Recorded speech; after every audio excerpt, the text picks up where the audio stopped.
Hey y'all, I'm Stacy Lynn. Today it's all about the sides.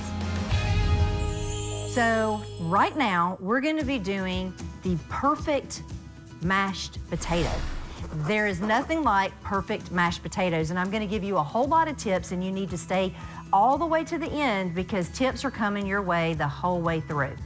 I chopped and boiled 8 cups of potatoes, and they are steaming hot. That is the first tip. When you make your mashed potatoes, everything needs to be hot. So I microwave my cream, my milk, my butter before it goes into the potatoes. Don't let your potatoes cool before you make your mashed potatoes. So let's go drain the potatoes. I'm gonna give them a good shake. Potatoes are so hot that the steam will come right up out of there and dry your potatoes. You want to work with the driest potatoes that you can. I'm going to add the potatoes back to the same pot that I cooked them in because I don't want a messy kitchen and I don't want to clean any more dishes than I have to. Okay, so now it is time to mash. So the first ingredient that I'm going to introduce to the potatoes is butter. So I have melted it and it is hot.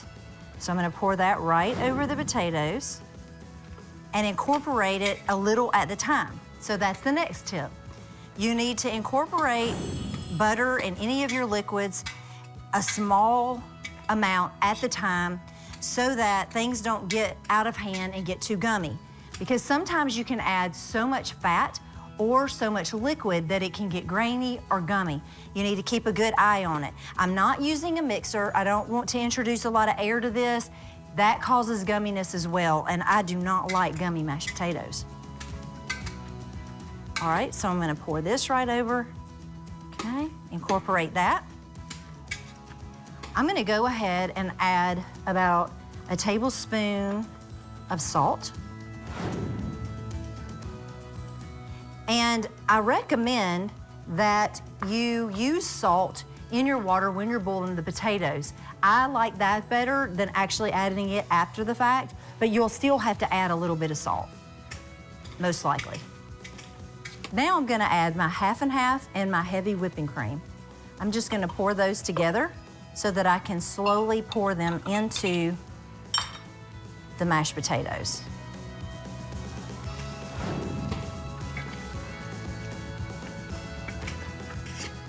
If you see that there's enough liquid, you don't need to add any more. Just don't add the whole amount that the recipe calls for.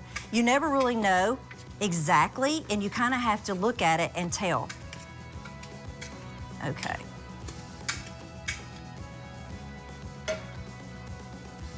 Add that. They are looking so good. Don't want to forget this. So I have garlic. I would like to add some garlic to the potatoes, and that's gonna make them amazing. I'm gonna add a little bit of pepper.